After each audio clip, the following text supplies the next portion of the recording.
Right, well, good evening, everybody. Good evening. My name is Leslie McCara. I am the Director of the Institute for Advanced Studies in Humanities at the University and also Assistant Principal for Community Relations. On behalf of all of my colleagues, can I offer a very warm welcome to our audience in the room and our audience online via our live stream. One of the wonderful aspects, I think, of the Gifford Lecture Series is the reach which they have across the UK, across Europe, across the wider world.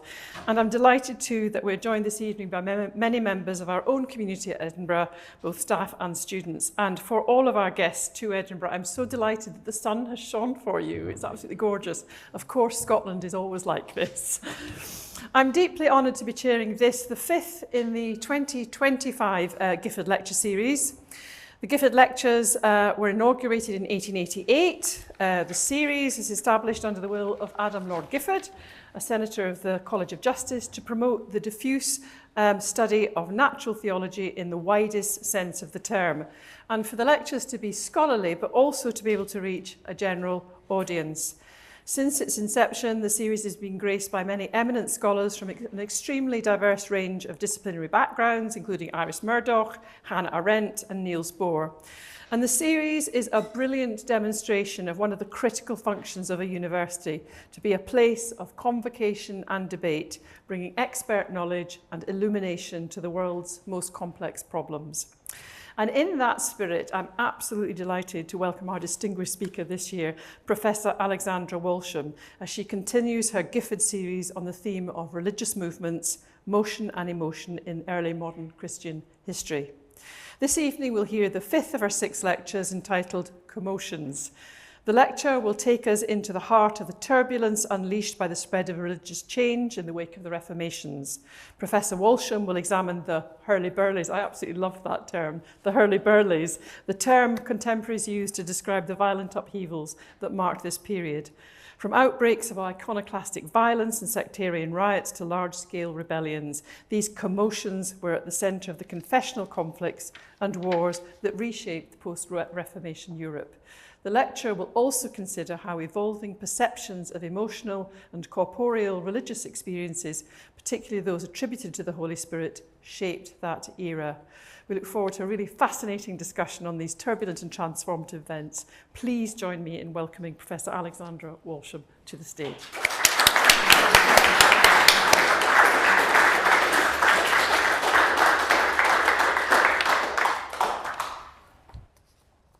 Thank you so much, Leslie.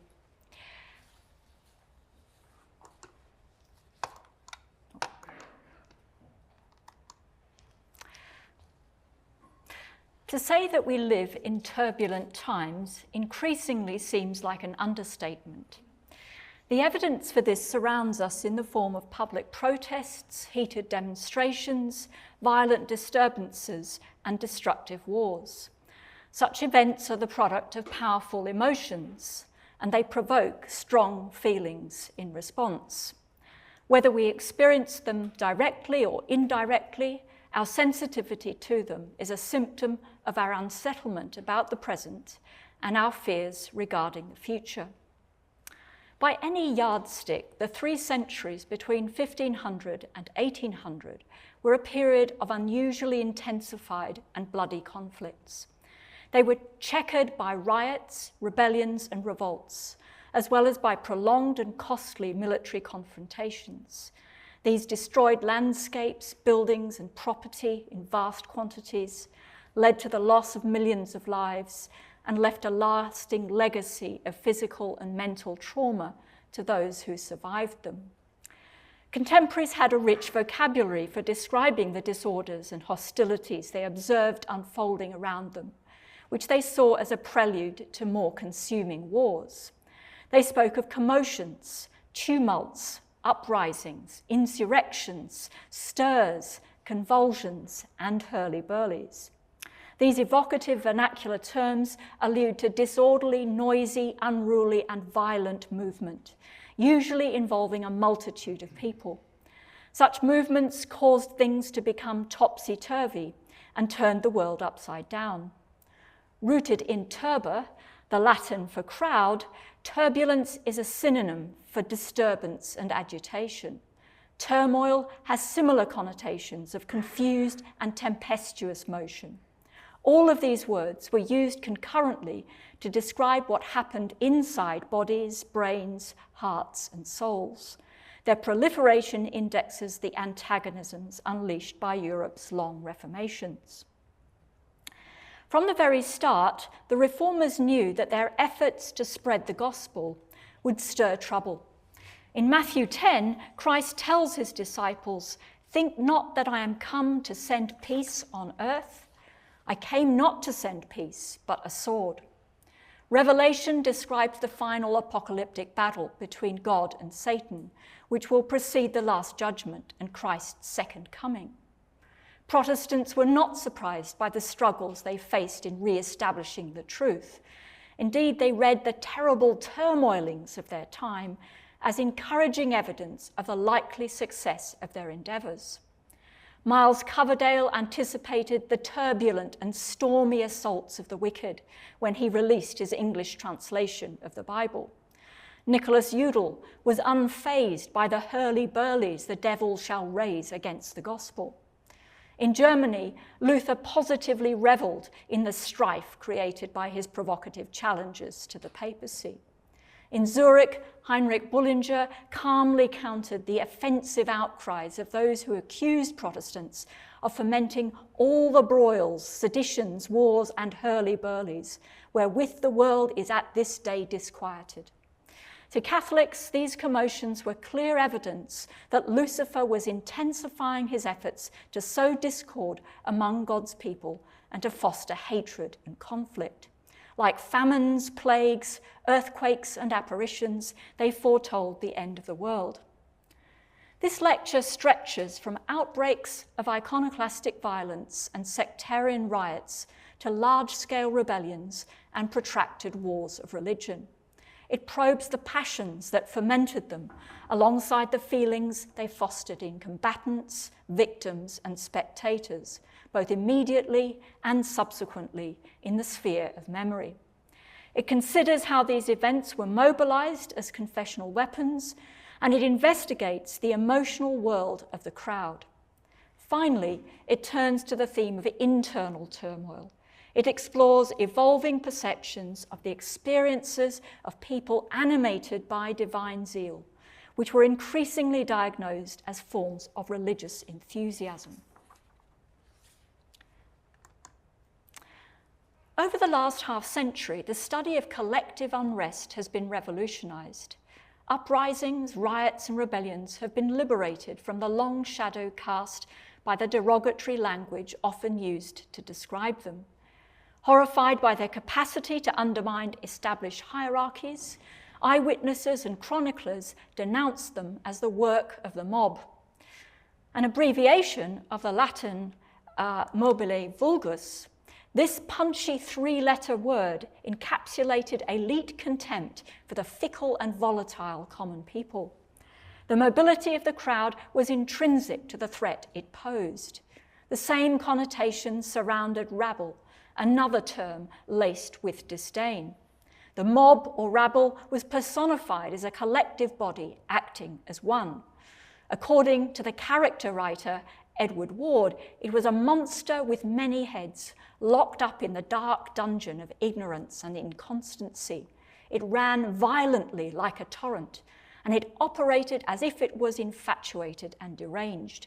Its fury was a product of uncontrolled passions. It was a madding crowd.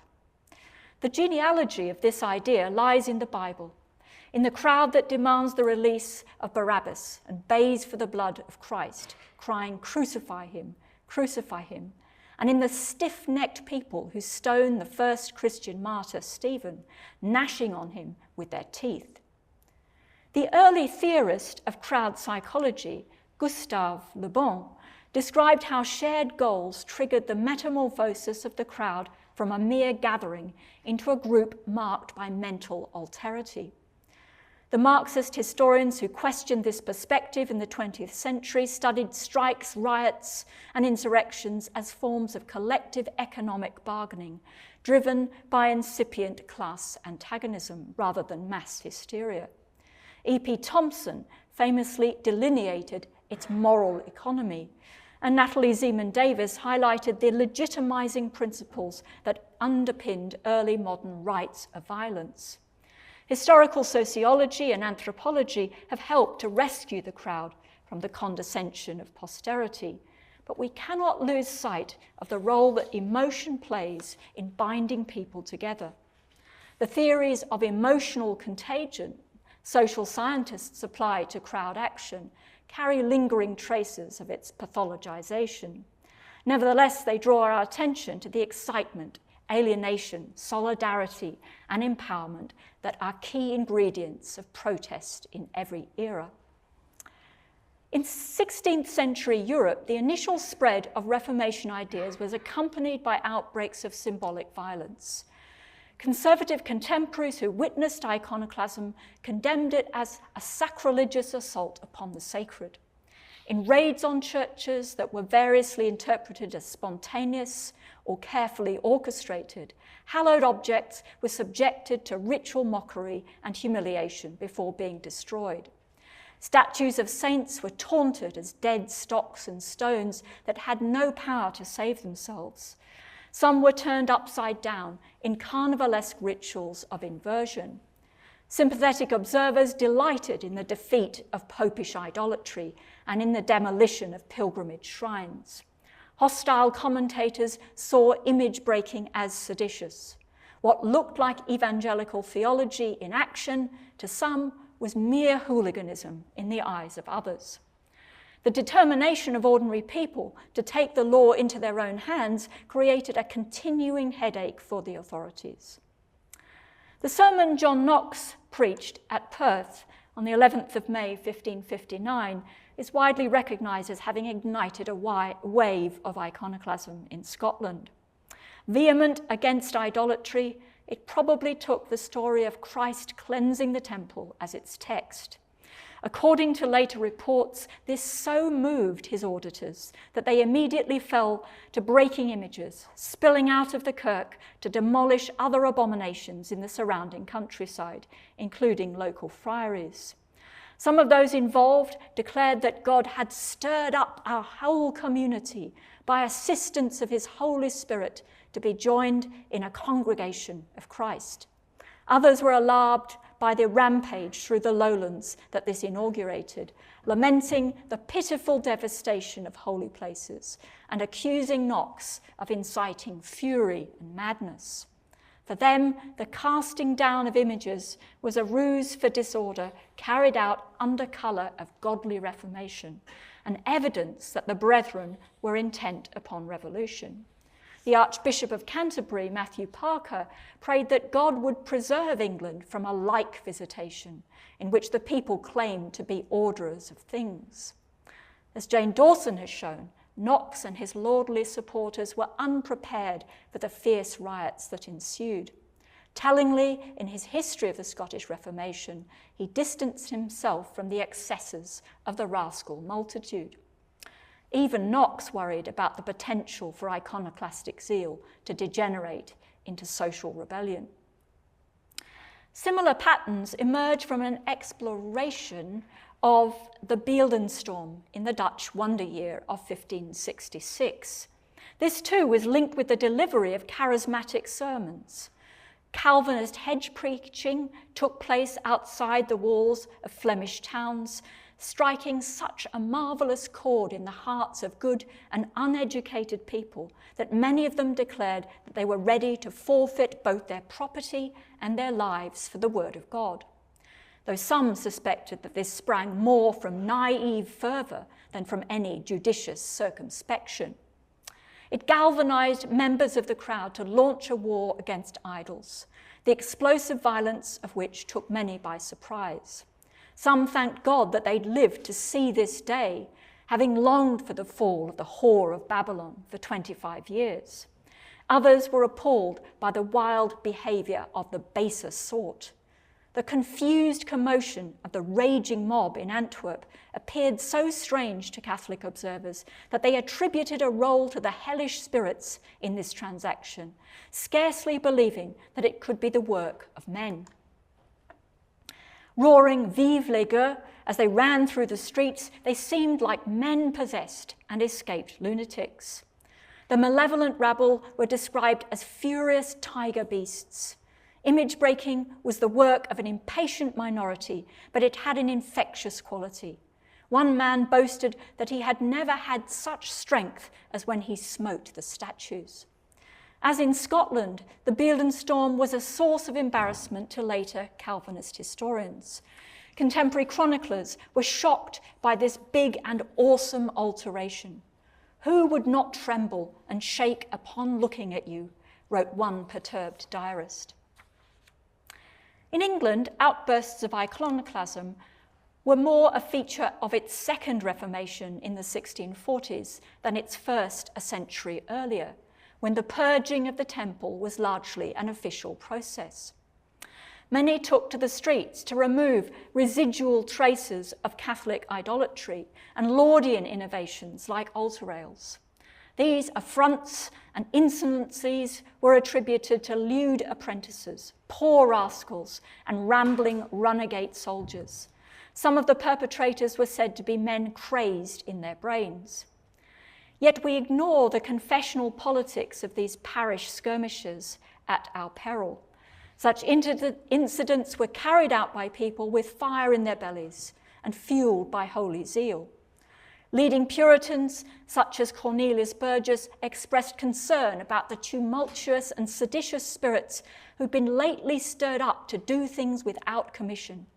But the boundaries between prescribed and clandestine action were porous, and the military states who populated the new model army thought of themselves as having a mandate to use the sword of Reformation to cancel and demolish monuments of superstition and idolatry, especially when magistrates and ministers failed to do so.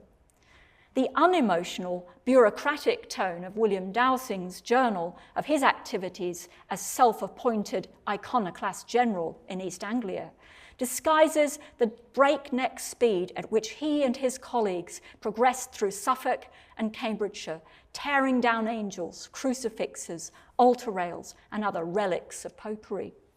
The celebratory mood of those who watched the pulling down of Cheapside Cross by horses and troops in London in 1643 is conveyed in this engraving, which shows the crowd throwing caps in the air and shouting "Down with Dagon" with unrestrained joy.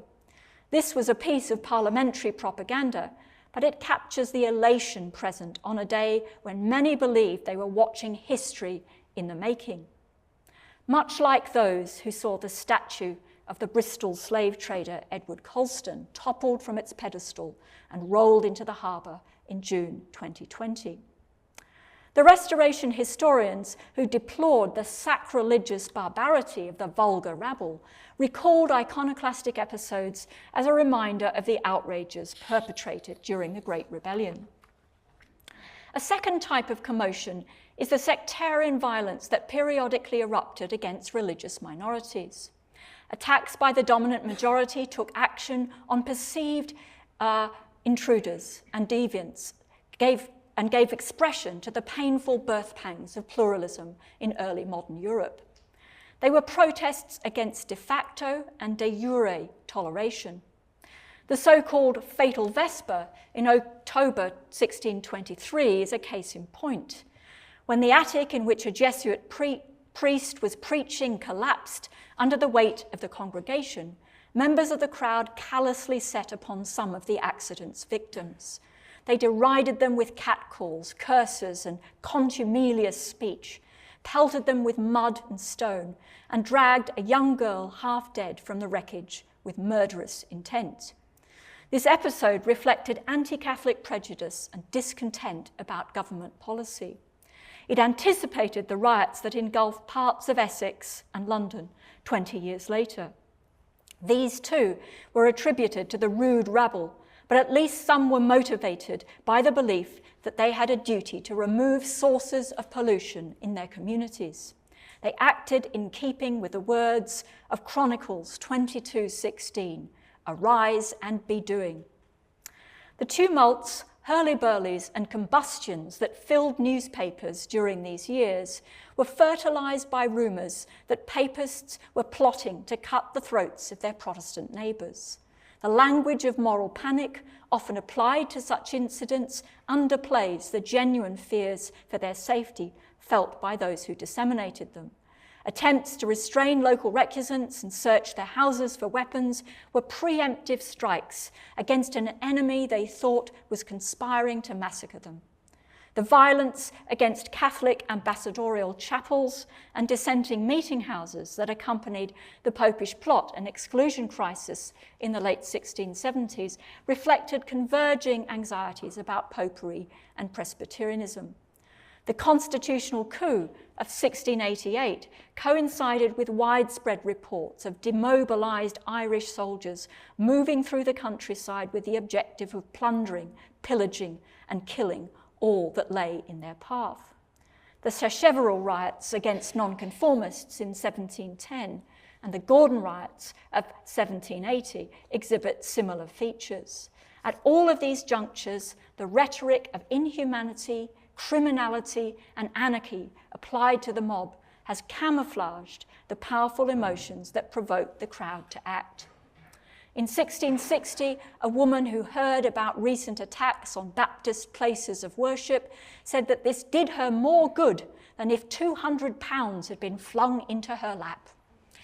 A century later, a silk dyer expressed pleasure at seeing a Catholic school reduced to ashes, while a recusant lady from Spitalfields was reported to have declared defiantly that she still hoped to see the day when she should be enabled to wash her hands in the blood of heretics. Such remarks offer us a fleeting glimpse of the febrile feelings that simmered beneath the surface and threatened to ignite the latent virus of intolerance. As the contagious violence against asylum seekers we witnessed in last summer's riots remind us, this is not a thing of the past. If we privilege the effective reactions of those who condemned these actions over the beliefs of those who carried them out, we betray our failure to comprehend the deep-seated anxieties that animated the crowd and perpetuate flawed assumptions about the irrationality of communal unrest. Risings against the Reformation and attempts to perfect it constitute a third category of commotions. The majority of these were retrospectively called rebellions because they were unsuccessful. The risk of overstating the homogeneity of groups that challenged the status quo must be balanced by attention to the emotions that induced them to bind together to do so. The Pilgrimage of Grace of 1536-7 and the Prayer Book Rebellion of 1549 were crusades launched by people who assembled under the banner of Christ's 5 bleeding wounds. One scholar has aptly described them as remedial journeys. By contrast, Kett's rebellion in Norfolk had an evangelical flavour and fused social complaint with hopes of further reform of the church and commonweal. The authorities took a dim view of the mass gatherings that marked the camping time and worried about the lewd uproar and rising up of the commons. The alter ego of the carnal liberty which the rebels were accused of pursuing was religious and moral fervour. One conservative earnestly wished that Germany might have kept thee still, so England had never been troubled with thee. The biggest popular uprising of the early modern era was the German Peasants' War of 1525, the subject of Lyndall Roper's recent book, Summer of Fire and Blood. One of the leitmotifs of this fine study is its emphasis on movement. Indeed, the term that most contemporaries use to refer to it, der Aufruhr, means turbulence. Animated by egalitarian dreams about a better world, the peasants were a brotherhood who took their mandate from the Lutheran doctrines of the priesthood of believers and Christian freedom and derived their identity from marching together across the rural landscape. The radical vision of Reformation to which the revolt gave expression was a vast anti-pilgrimage, in Roper's terms, that saw the destruction of hundreds of monasteries. Intoxicated by massing in their thousands, they believed they were invincible and had God on their side. To their opponents, this was evidence of a kind of insanity, an obsession that resembled that of the crazy folk who flocked to miraculous shrines. The preachers whose pronouncements rallied the peasants, Andreas Karlstadt and Thomas Müntzer, were condemned as Schwärmer, enthusiasts who buzzed like a swarm of angry bees. A parson who witnessed the siege of Weinsberg in April 1525, where many of the nobility were slaughtered, said that it was as if Lucifer and all his angels were let loose, for they raged and stormed no differently than if they were made and possessed by every devil. The traumatic defeat of the peasants sealed the fate of their brave insurrection and cemented the memory of this thwarted revolution as a rebellion. Its harnessing by Marx as a model of proletarian protest has eclipsed the emotionally charged spirituality that lay at its heart.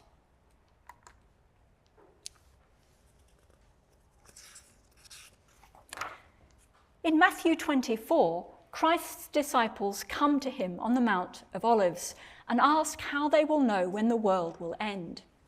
He replies, "You shall hear of wars and rumors of wars. Nation shall rise against nation and kingdom against kingdom, and there shall be famines and pestilences and earthquakes in diverse places. All these are the beginning of sorrows." These chilling eschatological predictions supplied a template for interpreting bitter wars of religion. War was the fourth red horse of the apocalypse, one of the scourges by which God punished sinners on earth. The alarming advance of the Ottoman Empire brought the Turk to the eastern skirts of the continent, including Vienna, and renewed fears that Christianity would be overwhelmed by the menace of Islam. But it's on the conflict that consumed France, Germany, the Holy Roman Empire, and Britain that I focus here. Stretching from 1562 to 1629, the French wars of religion were among the bloodiest. The struggle between Catholics and Huguenots for mastery nearly brought the nation to its knees and led to the religiously motivated assassination of its convert king, Henri IV, in May 1610. The St. Bartholomew's Day massacre in Paris and provincial towns and cities in 1572 left an enduring mark on Europe's psyche. This too was an incident in which the crowd appeared to take on a terrifying life of its own, moving through the urban streets to hunt down and eliminate heretics, under the impression that this purge had been authorized by the monarch and that they were les guerriers de Dieu. False reports spread in a manner that distorted their contents and enabled the violence to multiply. The brutalities the insurgents inflicted on their victims, from the mutilation of corpses to the disembowelment of pregnant women, filled the pages of the Protestant atrocity literature that pumped from European presses. In reverse, Catholics invited readers to view the theatre of cruelties of the heretics of their time. The graphic illustrations in Richard Verstegen's book were designed to provoke pity for the victims and inspire hatred of the perpetrators. Prints depicting massacres were reissued in German, Italian, and Latin. Their frequent reproduction may have inured people to the sight of terror. These texts and images fed a heady cocktail of emotion into the machine of religious polemic and doubled as calls to militant action and foreign intervention. They also shaped the memories of those who'd witnessed the wars at close hand. The narratives men and women wrote about their disturbing experiences invested their suffering with providential significance, finding evidence of divine mercy even in the most harrowing moments. The effective terms in which some recollected these events compensated for sentiments that they could not express at the time for fear of discovery. Jacques Auguste de Thou recalled how he dared not shed a tear in the midst of so much misery. Another man told how he'd lain motionless while his own father and brother died beside him in a manner that left his mind cruelly agitated. Their sobs were like stabs of a dagger that pierced his heart. Others deflected their own feelings onto others or wrote in the third person. Some aspects of their experiences, including rape, were so traumatic and painful that they were buried in protective silence, even after the passage of decades. This reticence may reflect the impossibility of capturing in words the full emotional intensity of what had happened to them, or the guilt associated with their passive complicity in the carnage. Intriguingly, some were reluctant to remember violence as mindless, because this prevented them from seeing it as part of God's plan for his suffering people. Within these personal testimonies and hidden transcripts, it's been suggested, lay the fragile seeds of reconciliation and coexistence. The 80 Years' War in the Low Countries between 1567 and 1648 was a conflict in which the advent of Calvinism complicated the struggle for independence from Habsburg rule. The Spanish fury, launched by the Duke of Alva, was matched by revenge killings carried out by rebel troops. The endemic violence that marked these years generated a culture of commemoration that intermingled disgust and outrage about the savagery of the enemy with sadness and grief. Biblical stories such as the massacre of the innocents provided a consoling religious framework within which to understand recent horrific events. Those who recorded their own experiences patted them on pre-existing narratives that pitted their own innocence against the barbarity of their aggressors. As these passed down the generations, they cemented rival black legends as well as confessional antagonisms. Closely connected with counter-Reformation efforts to reclaim ground lost to the Protestants, the 30 Years' War in Central Europe was another protracted conflict. Beginning in 1618, it was extended by the intervention of Sweden in 1630, led by its Lutheran king and the avenging Lion of the North, Gustavus Adolphus, before eventually ending in stalemate in 1648. It led to some 5 million deaths. Only a fraction of these were a direct consequence of military action. The majority resulted from the famine and disease that spread in its wake. Many of those who fought were mercenaries, recruited from the ranks of young, masterless men, whose itinerant lifestyles encouraged the conflation of soldiers with rogues and vagabonds. The scale of the damage to the environment was great, and the 3 decades over which this brutal war extended left a populace that was permanently traumatized. The memoirs of eyewitnesses frequently declared that the horror of what they'd seen, heard, and felt was inexpressible in writing. In 1657, a teacher and organist from the little town of Ostheim in northern Bavaria wrote a chronicle and placed it in a time capsule on the pinnacle of the church steeple. It was a story of his survival and the advent of better days, for which he gave thanks to God.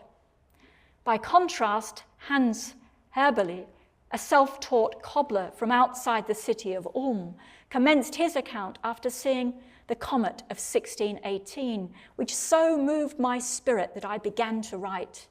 In it he told of his many tribulations and his flights from village to village and forest to thicket, which he could not record at the time on account of being sorely distressed.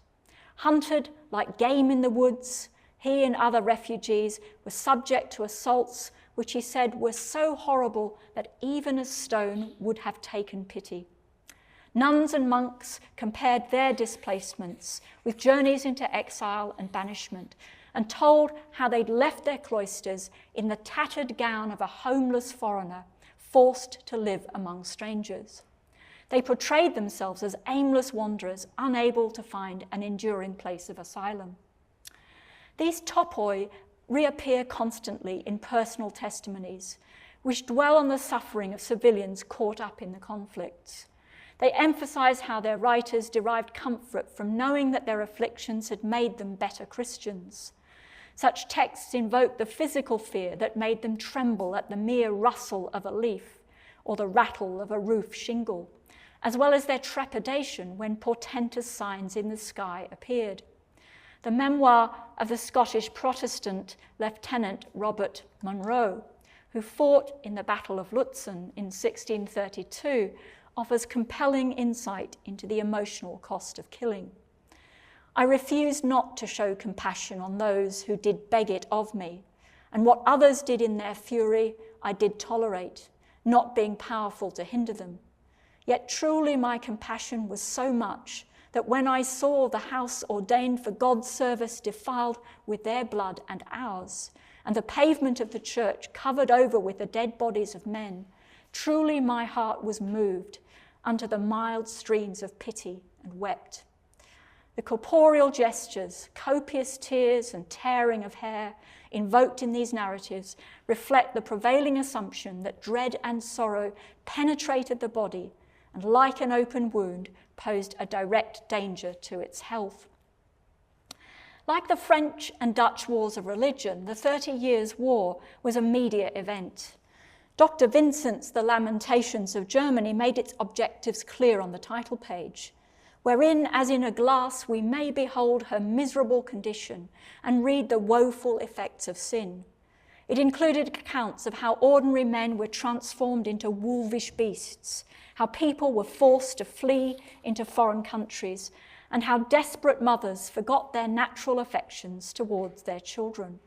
The pictures of looting, murder, assault, disease, and cannibalism with which it was amply illustrated were intended to affect the reader. The frequency with which these woodcuts were reproduced blunted the edge of these appalling events. By presenting audiences with the mournful face of a sister nation drunk with misery, they called upon the compassionate, faithful, to pray to God to withdraw his sword of vengeance. But they also offered a spectacle of the devastation that would befall their own nations, like Sodom, Gomorrah, and Jerusalem of old, if they failed to reform. They displayed the judgments of Germany as in a map to bring sinners everywhere to the heartfelt contrition that was the only way of deflecting these plagues. The key to achieving this was to make other countries feel what Germany felt. In due course, these prophecies came true when war broke out in the British kingdoms. The iconoclasm, anti-Catholic scares, disorderly preaching, and swarms of sectaries, which the collapse of political control facilitated, were reported in the press as tumults. An allegory describing the fierce confrontation between the Pope and the Devil, printed in 1644, was entitled Hell's Hurly Burly. And this pamphlet on the right summed up the general perception that the world had been turned upside down in these distracted times. A dialogue between an Englishman and a Netherlander called British Lightning relayed tales of various commotions on this side of the Channel to admonish the United Provinces. But the event that dominated the headlines was the Irish Rebellion of 1641, which saw thousands of Protestant settlers in the plantations of Ulster and Munster slaughtered by native Catholics. The tears of Ireland echoed the lamentations of Germany in providing a lively portrayal of the unheard-of cruelties and perfidious treacheries of the bloodthirsty Jesuits and the Popish faction as a warning piece to other countries. Displaying the miseries of this fresh, bleeding nation, its intention was to animate the spirits of Protestants against such bloody villains. It stirred up a toxic mixture of compassion and hatred, recycling established tropes of Turkish and pagan barbarity. Its lurid illustrations were designed to make its readers' ears tingle, their bowels yearn, and the hardest hearts melt with tears. The circulation of these stories and pictures created a powerful touchstone for sectarian feeling that remains livid to this day. The legal depositions of the victims taken down in the aftermath of the insurrection involve selective remembering and forgetting. Deploying the language of pity, they vividly describe mutilation, murder, molestation, and massacre, intermingled with moments of self-imposed oblivion. They see the active, if not miraculous, hand of providence at work in their deliverances from death. They use the euphemistic terms commotion and troubles to avoid apportioning blame to any particular party. Where they do refer to the rebels, these remain unnamed, a collective enemy that has been personified, but also partially absolved as an anonymous raging crowd. The counter-memories that crystallised around the massacres carried out by Cromwellian troops at Drogheda and Wexford in 1649 also intertwine outrage and sorrow. Cromwell claimed that these violent sieges were a righteous judgment of God upon these barbarous wretches who have imbrued their hands with so much innocent blood, and a legitimate means of preventing the effusion of more. One phrase in this infamous statement should be registered.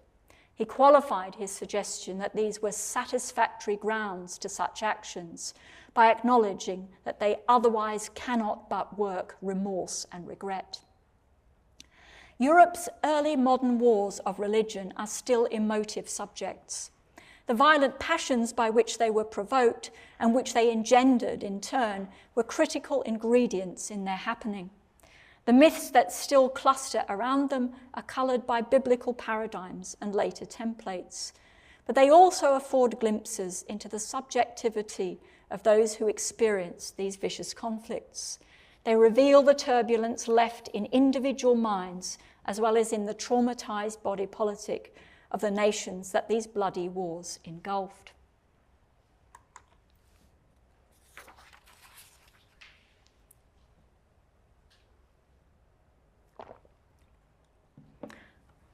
Finally, I turn to shifting perceptions of the battles that took place within bodies and souls. Commotion was a synonym for the mental perturbation produced by unruly passions, such as rage and anger. Riot could refer to an outburst of unbridled emotion of an individual as well as a group. Tumult and turbulence were used to denote the disturbances of mind produced by joy, love, grief, or indignation. Convulsion likewise glided easily between pathology, geology, and popular politics. It alluded to the involuntary spasms of the human body, the earth, and the crowd. As we've seen, the mob and rabble were frequently denigrated as crazed, mad, and even demonically possessed. These linguistic affinities are indicative of the cosmological assumption that inner and outer movements were linked. The Reformations reanimated the long Christian tradition of psychomachy. The furious struggle between angels and demons for the soul at the deathbed, depicted in medieval and early modern woodcuts, symbolised the spiritual conflict that afflicted devout believers, not just in their final hours, but throughout their lives. The concept of Anfechtung, or mental anguish, was central to Luther's thinking. It was by weathering the storms of doubt, despair, and diabolical temptation that one would reach the peace of knowing that one had received the free gift of divine grace.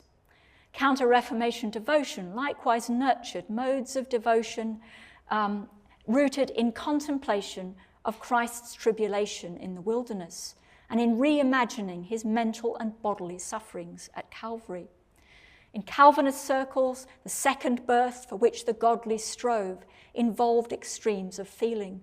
Somatic signs such as tossing and turning, trembling and weeping were valued evidence of election, though many also worried that they might be deceitful effects engineered by Satan. In the Galenic model of medicine that dominated for most of the period, the passions played a vital part in the health of the body and soul. This was a holistic medical regime predicated on the principle that organic disorders had emotional consequences and that spiritual tribulations manifested themselves in physical maladies. Sickness was not just a metaphor for sin, it was actually caused by it. Accordingly, there was a direct correspondence between insanity and immorality, as Thomas Adams' mystical bedlam of 1615 reveals. alluding to the London hospital in which the deranged were confined and which drew curious visitors, he concluded that everyone had an infernal bedlam within them. Doctors recognised a spectrum of conditions resulting from an imbalance of the humours, including melancholy, frenzy, fury, and mania. The symptoms of these disorders ranged from violent bodily movements, howling cries, jabbering speech, and raging fevers to delirium and suicidal feelings, corrupting their imagination, reason, and judgment. Sometimes the accompanying infection of the brain led to changes in colour, breathing, and pulse. On other occasions, sufferers were convinced of their damnation or believed that they were inspired by the Holy Ghost. The 16th century French physician André Dulaurent described the fantastical inventions and dreadful dreams that assailed melancholics and made them into savage creatures. When this humour groweth hot, it causeth as it were a kind of divine ravishment, commonly called enthusiasma, which stirred men up to play the philosophers, poets, and also to prophesy. The Swiss professor Felix Platter reported patients who thought they'd been turned into earthenware vessels or brute beasts. In the 17th century, theories about the etiology of these diseases were modified by the rise of iatrochemical ideas, which placed more emphasis on the blood, spleen, and the nerves that transported turbulent animal spirits around the body. Contemporary explanations for mental and physical illness were eclectic. Bodily distempers and emotional disturbances were attributed to astrological influences, but they could also be blamed on the malevolent curses and spells of witches. The rash of cases of demonic possession reflects the interpretive challenges posed by internal turmoil. Reported in books of prodigies and wonders, they seem to confirm that the devil would be particularly active in the last days. The apparent increase of this phenomenon in both Catholic and Protestant territories may be seen as a byproduct of the effective pieties to which the Reformation gave rise. The bodies of demoniacs, such as the French teenager Nicole Aubry and the daughters of the Huntingdonshire gentleman Robert Throckmorton, bent over backwards and were contorted in abnormal positions. They had fits and vomited. Their limbs swelled and their faces became disfigured. They lost the ability to see, hear, taste, and smell, and they were sometimes void of feelings. They heard voices, saw frightening apparitions, made filthy and unsavory speeches, and reviled God and the Bible. Often their blasphemous outbursts alternated with extraordinary moments of spiritual insight. Such episodes were often exploited for confessional purposes. In France, exorcisms became public spectacles that demonstrated the truth of Catholic doctrine and symbolized its triumph over the Huguenots. In England, Jesuit missionaries and Puritan divines celebrated the ejection of unclean spirits as evidence of divine approval of their churches. The dangerous charisma that surrounded possession led to intense debates about its causes. Some denied that it was the work of Satan or witches and ascribed it to melancholy and epilepsy instead.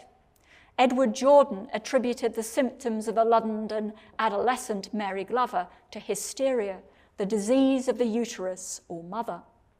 Others discredited these episodes as egregious impostures and said that the bodily movements of the demoniacs were fate. They denounced the intense emotional turbulence that counterfeit cranks like 26-year-old Martha Brossier seemed to experience as fraudulent. There remained the possibility that possessed people might be authentic prophets. The edifying statements that punctuated their rantings and ravings might be an indication of their status as secretaries of God. Self-professed oracles and seers who made exhortations against sin and predictions of divine judgment became the subject of much speculation. In Lutheran Germany and Scandinavia, a host of unlearned people who claimed to have been visited by angels were given credence by their pastors and congregations. Popular prophets sometimes enjoyed official endorsement in Catholic Italy and Spain. The general mood of apocalyptic expectation in Europe was receptive to the appearance of divine messengers, such as the woman who wandered through Vienna wearing mourning dress and crying, "Woe unto you," in 1637, to the great affrightment of the people who descanted upon the omen, speculating that horrible consequences would ensue upon it. During England's own wars of religion, many visionary women emerged from sectarian communities, as well as unlearned male mechanics who claimed the gift of prophecy, such as the Welsh tailor Arise Evans, who first foretold destruction and disaster in 1629 and reiterated his predictions in the 1640s. In 1654, the fifth monarchist Lady Eleanor Davies, whose revelations are here. In 1654, the fifth monarchist Hannah Trapnell felt herself moved by the Lord to leave London, where she'd recently prophesied the downfall of Oliver Cromwell, and travel to Cornwall to preach to its people, though they were ill-disposed to hear her and subjected her to harsh, boisterous, rugged, inhumane, and uncivil usage. Prophets temporarily inverted the gender and social hierarchies in ways that paradoxically reinforced them. But many false messiahs were interpreted as puppets of Satan, as dissemblers, or as people who were unwell in the head. The prophetess Lady Eleanor Davies spent time in Bedlam after predicting the overthrow of Charles I. By contrast, the illiterate malt maker William Hackett, who denounced the Queen, pierced her portrait with a bodkin, and called for the abolition of episcopacy, was executed as a traitor in 1591, after his disciples stood up on a cart in Cheapside and ran through the streets proclaiming the return of Christ, causing a great hurly-burly in the city. Frantic Hackett, as he was called, exhibited all the classic features of mental disturbance, but the political imperative to put him to death militated against declaring him non compos mentis. Eager to distance themselves from this radical figure, it was the leaders of the Presbyterian movement who questioned his sanity. Hackett's prophetic persona was linked with his affective spirituality, which manifested itself in deep sighs and groans, ecstatic experiences, and incomprehensible utterances. Such examples indicate that the language of madness was increasingly being applied to heretics, papists, sectaries, schismatics, and rebels. Its deployment as a convenient slur reflected the destabilization of truth, as well as a growing conviction that some styles of piety promoted emotional disorders that undermined physical health. Robert Burton's Anatomy of Melancholy contains a discussion of religious enthusiasm on both the right and the left, of the blind devotion of those besotted by superstition on the one side, and the preposterous zeal of Puritans and Precisians on the other. The latter were so far gone that they had more need of hellebore than those that are in Bedlam. Predestinarian preaching wounded their consciences and drove them to desperation.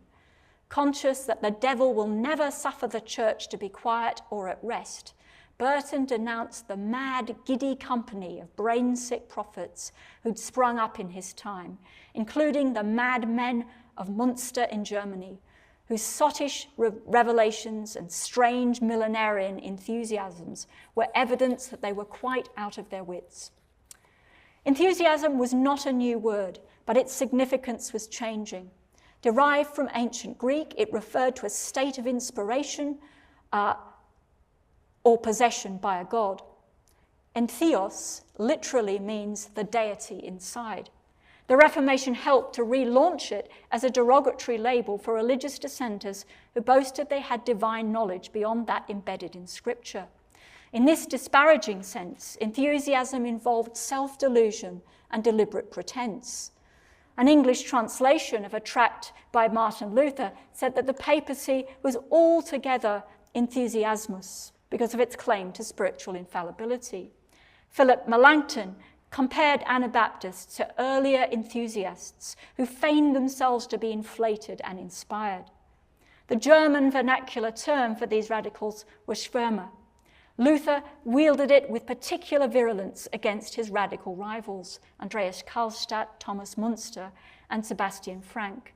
His tirade against the heavenly prophets indicted them as Satan's instruments, who mistook the seductions of the flesh for the inner light of the spirit, whose fanatical opinions perverted the gospel, and who behaved as if they were mad or drunk. The use of enthusiasm as a term of religious abuse accelerated in the context of the explosion of sects in the mid-17th century. The frontispiece to Daniel Featley's 1645 tract against Anabaptists includes an image of the enthusiast, a cross-eyed figure with dark cheeks and a brow furrowed with passion. His body lurches forward and he shakes his clenched fist in rage. The spirit of enthusiasm and pretended inspiration that was disturbing the universities of Oxford and Cambridge prompted a sermon by Joseph Sedgwick in 1653. 2 years later, the Norfolk minister John Brinsley issued a book called The Spiritual Vertigo. This was an extended examination of the soul unsettlement, turning sickness, and religious giddiness sweeping English society, assisted by false prophets, fraudulent revelations, and pretended enthusiasms. For the most part, these were an ignis fatuus, a mere fantasy. In 1655, Merrick Casaubon distinguished between natural and supernatural enthusiasm, arguing that the former came from humoral imbalance and the latter from divine or demonic possession. The following year, Henry Moore argued that enthusiasm was a purely physiological disease driven by an overheated imagination and animated by unruly passions. Enthusiasm steadily became equated with madness. The medicine of the mind was gradually being redefined against the backdrop of the rise of Cartesian dualism and its dissociation of the body from the soul. This did not dislodge the passions from playing a key role, but it did reconfigure understanding of the precise mechanisms involved. After the Restoration, enthusiasm was deployed as a weapon to discredit both dissenters and papists. The extreme zeal of fanatics horrified mainstream Protestants, who did their best to exorcise them from English society. A tract of 1698 condemned the enthusiasm of the Church of Rome in a discourse on the life of Ignatius Loyola. The crusade against excessive religious fervor in all its forms gathered pace in the 18th century, assisted by the emergence of new enthusiastic movements, including the arrival in London of the French prophets from Languedoc in 1706. The prophets were Camisards, Calvinist rebels who'd fought Louis XIV's persecution of his Protestant subjects and whose mission to England involved apocalyptic predictions and ecstatic trances. Their spirituality was marked by visions, fits, foaming at the mouth, howling and grunting. Contemporaries directly compared these behaviors with those of the lunatics of Bethlehem. There were even calls for the creation of a special asylum for the care of such enthusiasts, though in 1701, the College of Physicians at Montpellier had decided that bodily distempers were unlikely to be the cause of their agitations.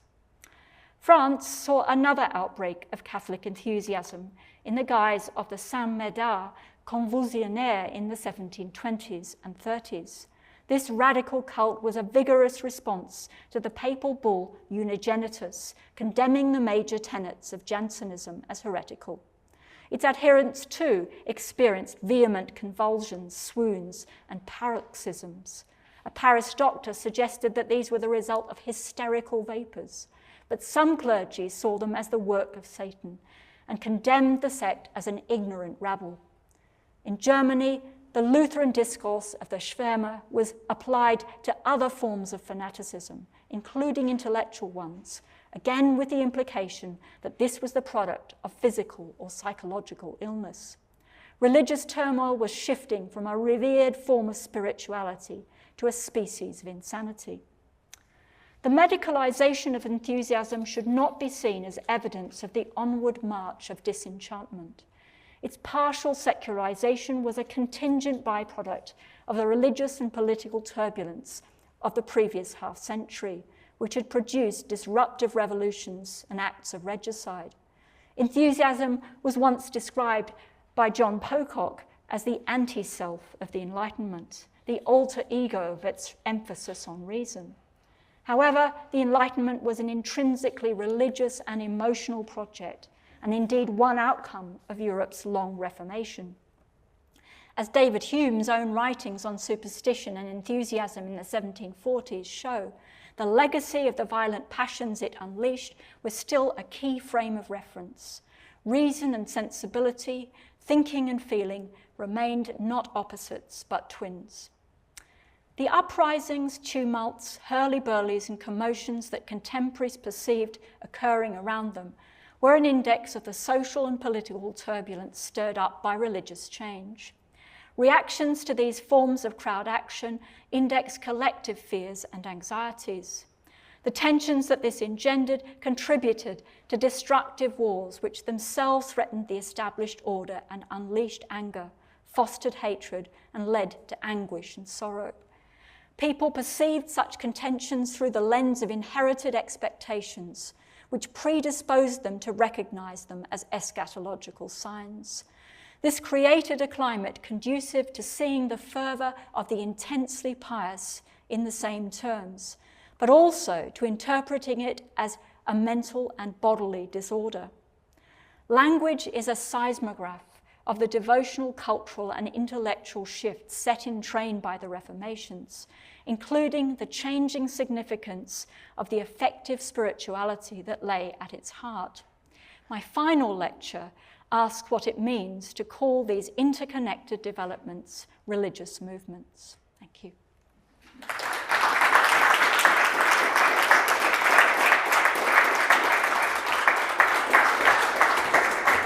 Thank you very much.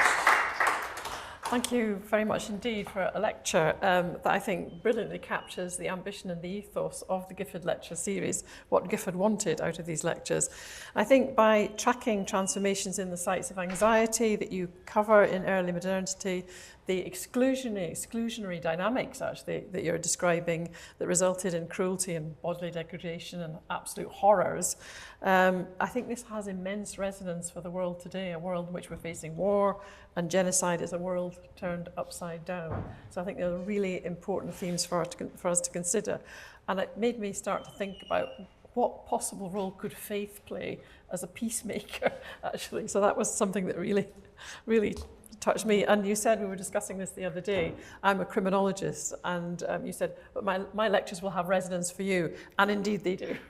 For many of the themes that I'm covering in my own research actually touch on this, about the nature of crowds, how the rules of disorder, how crowd violence can suddenly erupt. They're all sort of issues that I'm struggling with today, but obviously have been something that we have been thinking about for generations. So thank you so very much. We have time now for questions and comment. We have a microphone, roving microphone. I'm not sure when there, Louise is our roving microphone. So we cannot take questions sadly from our online audience, but for those in the room, we would love to have your questions and comments. So if you'd like to put your hand up, I will try and draw you into the conversation. So who would like to go first? We go over there. Right. Do you want to go over there?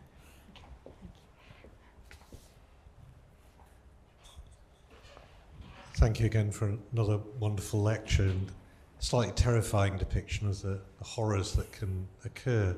I was just wondering whether you could say anything about mercy, because when things like that happen, one hopes for mercy, both in the present day and some evidence of in the past, and whether that's a type of motion and emotion. Yeah, thank you very much. Well, of course, mercy is a hugely important word in these narratives.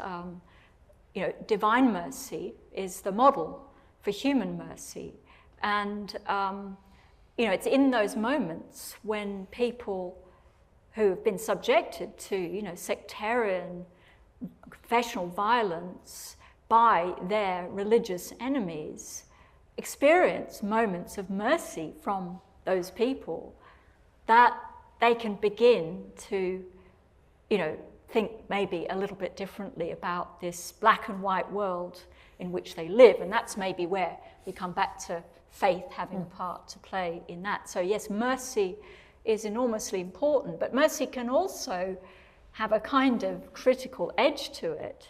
The mercy bestowed by a state upon a criminal as a pardon is a coercive kind of mercy, isn't it? Yeah. Yes. It's there. Thank you. Thank you very much indeed. It has been a magnificent coverage from you once again, and in this instance there's almost a touch of the miraculous in the way in which you so beautifully linked up so much.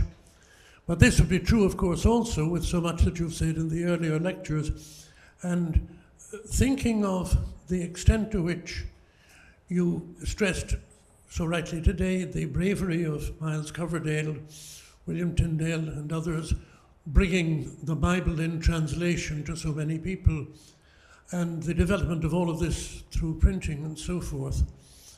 Presumably, more and more scholars, whether in Oxford, Cambridge or elsewhere, would have linked up Jesus's cure of demonic possessors, those demonically possessed, and occasionally his diagnosis of the nature of the demons involved, and how far really this, putting it really in a crudely secular way, but this very early work on Jesus's part simply looked on as a piece of scholarship, or alternatively his work as God giving divine revelation to us.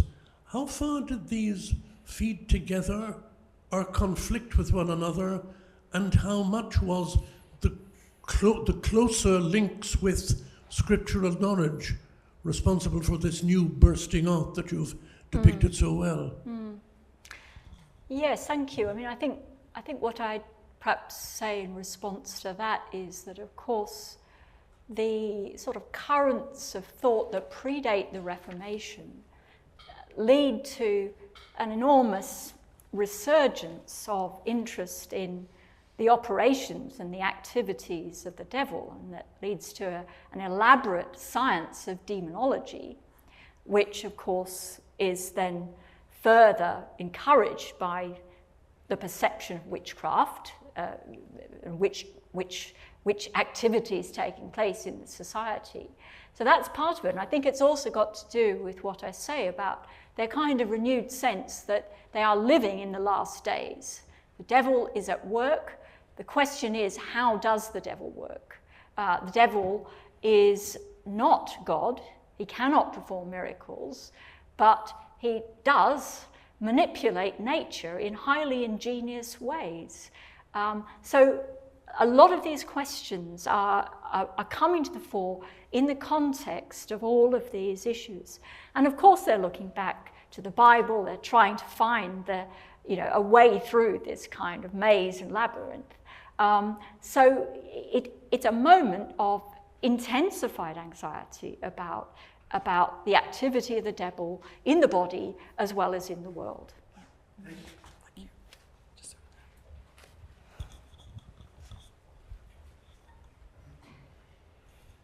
Thank you very much.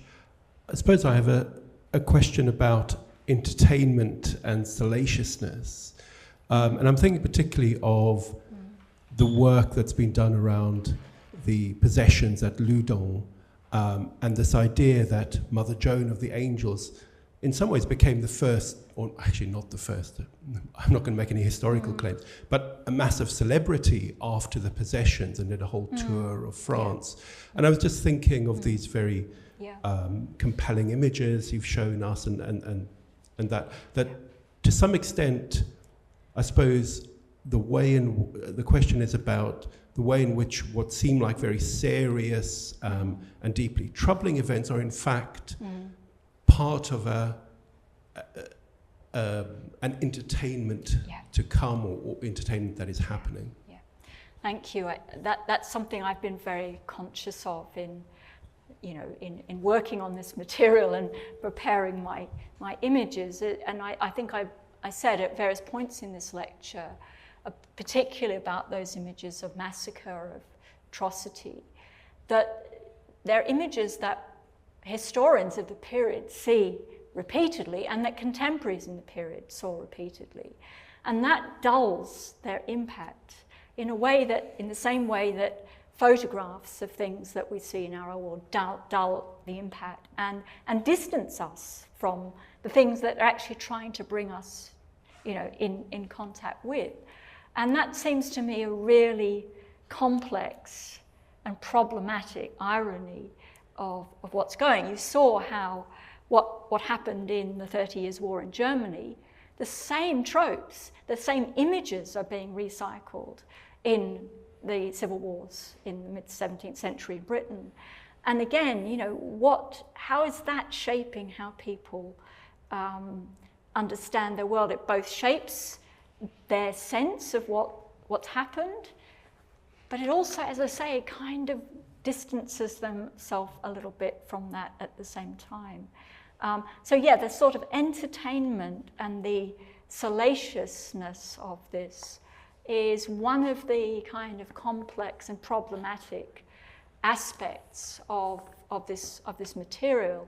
It's really hard. I found it really hard to reconcile, the horror of what's being described with these tropes and these images that are recycled in ways that I'm so familiar with them now that they don't shock me anymore.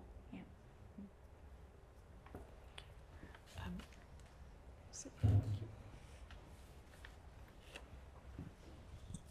Thank you for a wonderful lecture. So I might ask a question that might come across as a bit anachronistic from the perspective of someone who works on the 19th century. And not on these kinds of questions, which is, it struck me in listening to the lecture that a lot of what you're describing looks a bit like class conflict in the way in which you're talking about popular mobs and multitudes and uprisings and rebellions and things like that. And a lot of the responses to that, describing those mobs as incoherent or irrational or enthusiastic or whatever, look like the language of the elite. But you started the lecture talking about a distinction in how Protestants saw these kinds of commotions versus Catholics. So you sort of set up a confessional distinction of understanding. So I'm just wondering, how are you seeing social class as being a constitutive dimension of the understanding of the spiritual fervor that is so important to get our heads around? Thanks. That's a really good point to draw out. I mean, I think just to go back to one of your observations before I come to that, I think that what you're seeing on the confessional side is they're mirror images. When they're the victims of violence, they say exactly the same thing as the other people on the other side. But on the question of social rank, class, there is a kind of undercurrent, isn't there, of contempt for the vulgar rabble, as it were. And over time, that does acquire a sharper edge. By the late 17th, 18th century, there is, as we know from a lot of other work, as a growing sense of social distance between the learned and the unlearned, as it were. And I think that does feed into these discourses of enthusiasm and of rabble in striking ways. But I wouldn't, maybe that's my instincts as an early modernist, I would not see incipient class conflict in these events. That's not to say that there isn't often, actually, at particular moments, a real leveling spirit at work in some of these episodes. Iconoclasm can very easily spill over into attacking the symbols of social hierarchy and so on. So that's not a full answer to that question, but I think I would see, yes, there is an increasing sense of social condescension over time. Yeah. Yes, can you go to that?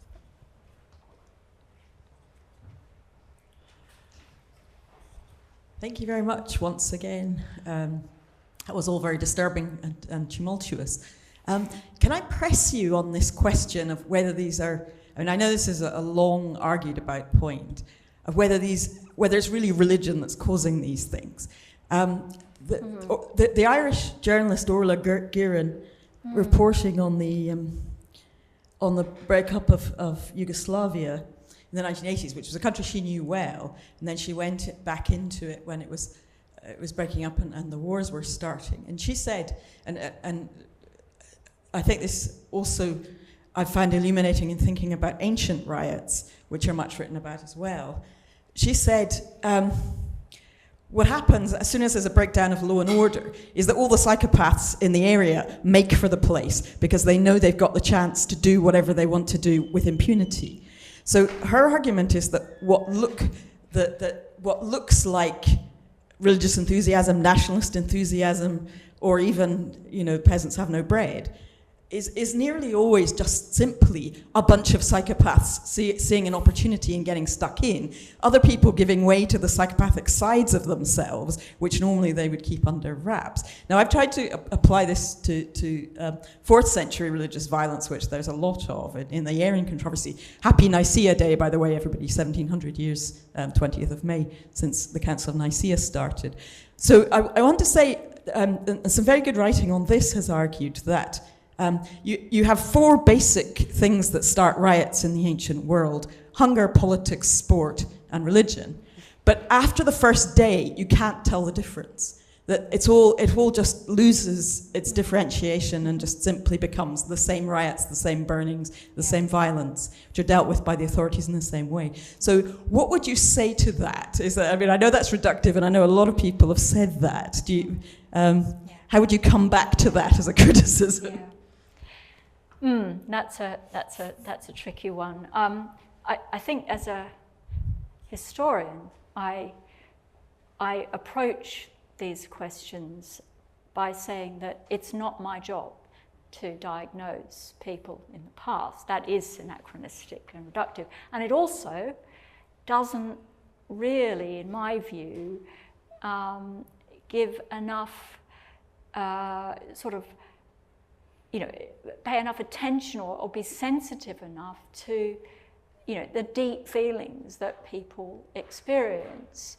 I was going to say, I've just forgotten what I was going to say about that now. But what I was going to say is that, whatever happens in a crowd episode, let's take iconoclasm, for example, people get caught up in this event. Look back to the Edward Colston event. People got caught up, they were spectators, they became involved, as it were.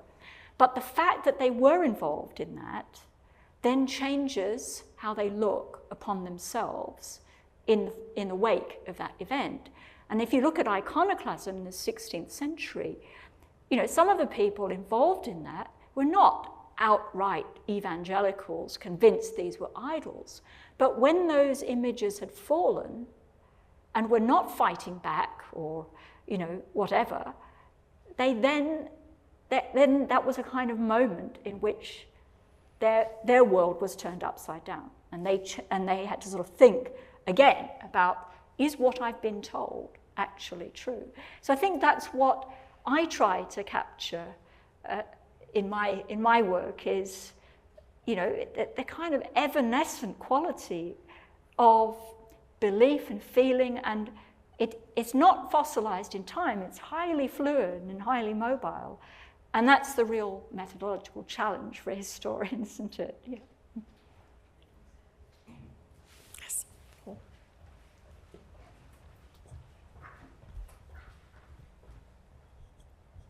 Thank you. May I ask you about a book that I think had a large impact, at least in England, if not Britain more widely, Fox's Book of Christian Martyrs, and that is meant to have been maybe published second only to the Bible in many homes. How did reading those accounts feed into the later period and in some ways the memorialization of the martyrs create a desire to emulate, replicate, or make people feel they were fighting the same battles again? So is there evidence of that text generating more of these outbursts? Fox is very much in the background all the time in the British context, especially. So much has been written about Fox. There's an industry on Fox that I've steered a little bit clear of him, but he is, it's an enormously influential text that shapes perceptions and experiences of violence, say, in the Irish Rebellion in the 1640s. If you look closely at those accounts, they are replicating many of the patterns of Fox's Book of Martyrs, which in turn are replicating the patterns of the Bible itself. So it's very much there. And what's also interesting is that as time progresses and Protestants move from being a persecuted minority to being a settled, established church, in some ways, Fox's Book of Martyrs becomes even more important because it reminds you of the afflictions that, sort of served to forge your identity in the past. Yeah. If I can just, I guess as a poor benighted New Testament scholar, thank you for that clarification.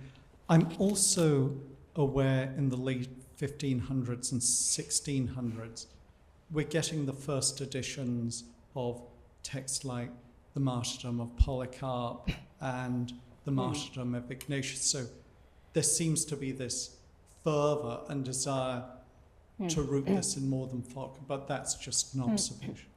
Thank you. Thank you. Are there any other final questions? Yes, over there.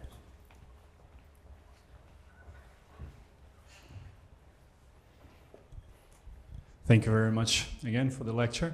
And I would like to, you mentioned something that when the gentleman here asked you, you mentioned something that only God creates miracles and Satan doesn't.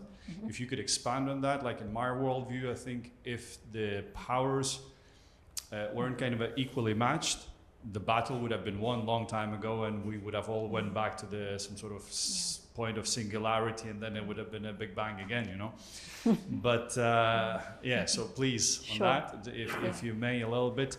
And another point or question that I will ask: would you agree that a lot of spiritual anguish, a lot of kind of a bedlam inside, as you have mentioned as well, comes from the same Christian doctrines that say that Jesus was the only Son of God, as we are somehow second class? In my worldview, we're all children of God. And obviously Jesus had a different state of consciousness, but he was still the same human being, the same conscious being, and the same soul as we all are, right? So in my worldview, he was maybe firstborn, but we're all equal and we're all following his way to the Father, And I think what Christianity does by saying that he was the only Son of God kind of blocks the channel for everybody else to go all the way to his level. Because somehow, if I'm going to stand up now and say that I'm as cool as Jesus was, I'm going to get locked up. Yeah, if you could comment on that as well. So I think, what I'm trying to say, that by the way the religion is created and the way our kind of understanding about it is formed, is that he's shown us the way, yet we can't follow it all the way where he went, if that makes sense. Okay, thank you. Thank you very much. So going back to your first question about the devil. Well, Christianity has had a long struggle with that question about the power of the devil, but the orthodoxy in the period that I'm talking about was that the devil always acted only with the permission of God.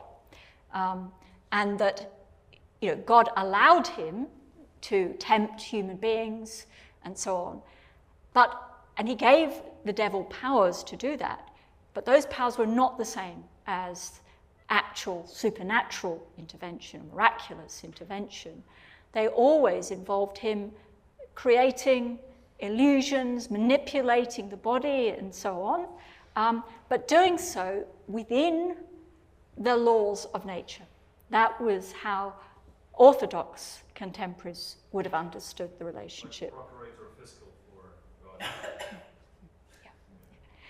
I'm not sure what to say about your other questions. I think I might leave that as something for us all to reflect on. Yes.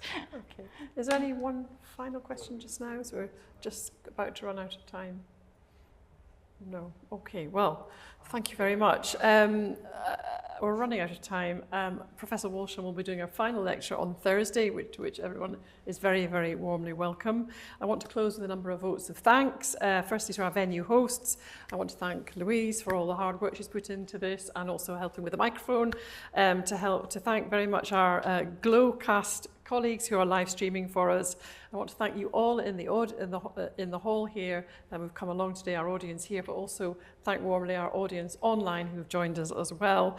And last but not least, I want to offer a hugely warm thanks to you for an absolutely wonderful lecture, as I said, fully in the spirit of the Gifford series, and also some really fantastic and thought-provoking questions that you answered so eloquently. So thank you very much again. Thank you.